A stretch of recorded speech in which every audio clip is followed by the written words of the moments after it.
Bhavnagar Talaja highway પર two wheeler ચાલક અને કન્ટેનર વચ્ચે ધડાકાભેર અકસ્માત સર્જાતા ટુ વ્હીલર ચાલકને ગંભીર ઈજા પહોંચી હતી।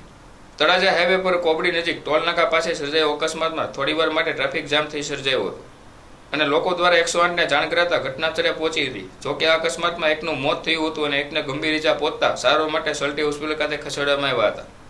આ બનાવ બનતા લોકોના ટોળા એકઠા થઈ જવા પામ્યા હતા।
એટલે આ ડ્રાઈવર છે ને મૂળ તો